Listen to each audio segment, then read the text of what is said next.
my gosh, there is so much to learn about wine, and there are so many videos. I just need to take a breather from it all. Funny, you should be saying that. That's exactly what we're going to be learning about in this video. Letting your wine take a breather. You know, you hear people talking all about it all the time, and you're not quite sure what it means. This is one video in a 4-video series about maximizing the aromas and flavors of your wine. In this video, we're going to be learning 5 things about letting your wine breathe. We're going to look at, number 1, what does letting wine breathe mean? 2, should you let all wines breathe? Number 3, does letting it breathe really make a taste difference? 4, how do you let a wine breathe? 5, I'll call this a try it at home segment, plus a little bonus will be at the end, which I'll call a restaurant. You'll find that these things are so simple and will make such a difference with your wine, you'll be absolutely shocked. By the time you finish with this video, you'll know all you need to know about how to get your wine to both smell and taste better. Keep in mind, at any time, if you like what you hear, click like or subscribe or hit the little bell so you'll be notified when there's a new post. You know, you may want to stop this video and go grab a bottle of wine and a glass. You know, I'm absolutely certain this will help you follow along a little bit better. Actually, you can call that applying the principles that you're learning. Are you back? Okay, here we go. Number 1, what does it mean to let wine breathe? Very simply, letting wine breathe means pouring the wine in a glass or a decanter and allowing the oxygen in the air to interact with the wine. The primary thing that happens is that the exposure to the air begins the evaporation process and the oxidation process. Evaporation allows the aromas and flavors in the wine to be released. For the wine, this brief exposure to the air is like if you've been riding in a car for a year. Once you open the door to get out, you're going to want to stretch your legs before you start doing anything strenuous. Wine needs to do the same thing to get all the kinks out. Number 2, should you let all your wines breathe? Exposure to the air has a positive effect on the wine after at least 25 to 30 minutes. Actually, the amount of time red wines need to breathe depends on the age of the wine. Many young red wines, usually those under 5 or 6 years old, are strong in tannic acid, and they require 1 to 2 hours to breathe or open up. Mature red wines, generally those over 6 years old, are more mellow and need to breathe for maybe approximately 30 minutes, if at all. You know, if you want to learn how to abbreviate this long breathing period of time and get the most out of your wine in the shortest amount of time, check out my video, Aerating Your Wine.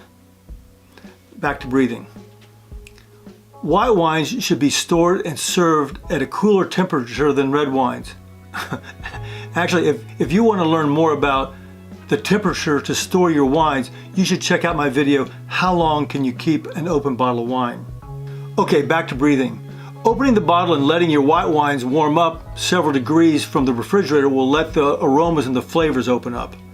So, leave your whites out to breathe a little while, but don't let them get too warm. They're best when they're drunk chilled. Number 3, does letting your wine breathe really make a difference to the taste? A wine's character can definitely change in a glass over a short period of time. Also, once the bottle has been uncorked, the wine will even evolve over several days. It's important to note, just opening the wine and leaving it in the bottle won't really help that much. The opening and the neck are so small that your wine isn't going to be in contact with enough air in time for dinner. If you're going to open it tonight and not pour it so that it can breathe, but let it breathe in the bottle, then you may be ready for drinking your wine tomorrow morning for breakfast. If that's the case, call me. I'll be glad to join you for breakfast. As I mentioned earlier, letting bolder reds breathe can help to soften tannins and release fruit flavors. However, if your wine has mild aromas like struck match or sulfur-like odors when you open it, and you're not a fan of those odors, then allowing the wine to breathe can reduce the intensity of those aromas. Letting it breathe not only makes a difference in the smell, it definitely makes a difference in the wine's taste profile. Letting the wine breathe unlocks its flavors. How are you doing there? Is this information making sense? If it is, let's just pause a moment and let me know. Write breathe in the comments below. I'd appreciate that. Number 4 is how to let wine breathe. There are 3 basic ways of letting wine breathe or exposing it to oxygen before you drink it. The first is pouring it in a glass and swirling it around.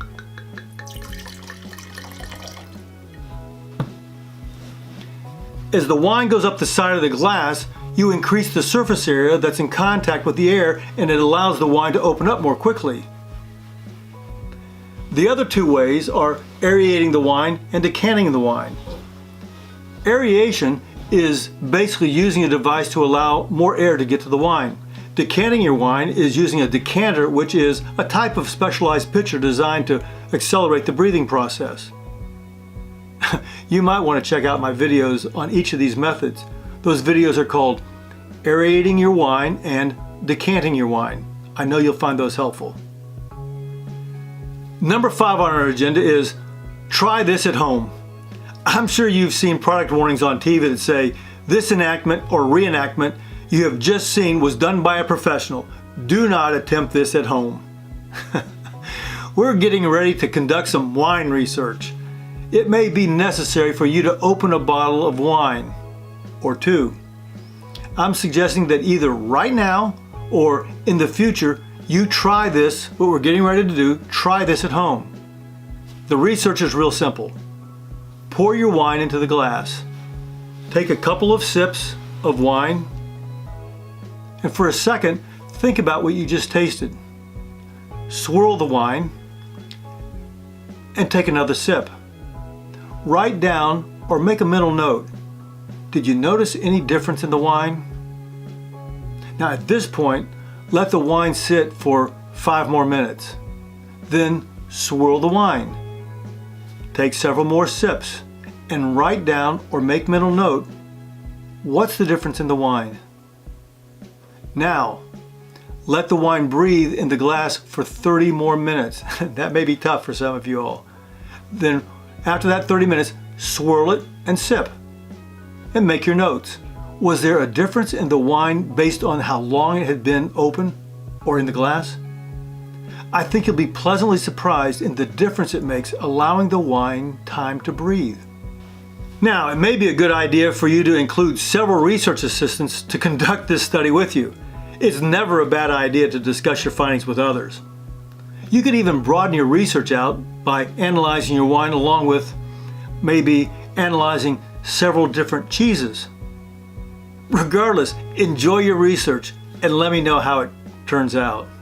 Well, there you have it. Everything you need to know about letting your wine breathe.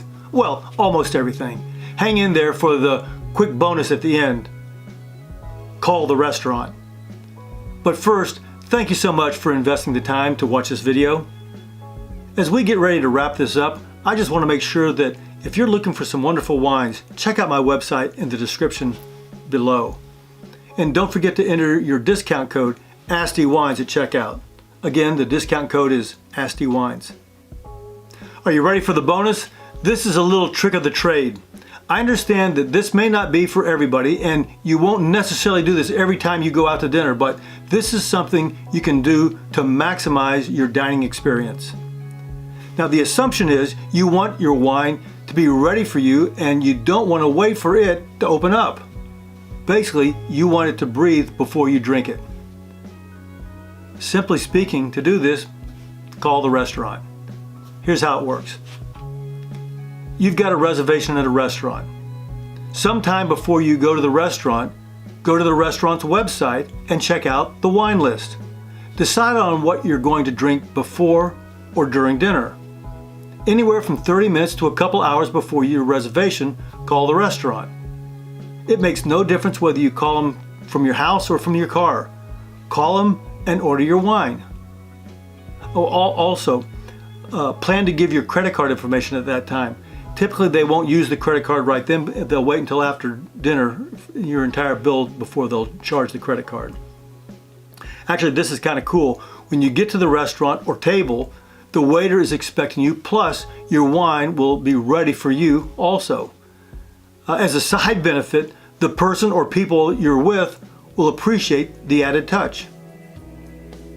Well, there you have it. Now you do know everything about letting your wine breathe.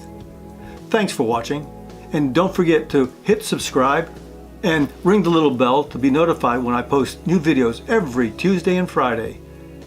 Click the like button if you've got something out of this video. Also, if there's someone you know that's interested in wine, make sure you share this video with them. I know they would appreciate it. Folks, I look forward to seeing you in the next episode. Until next time, cheers.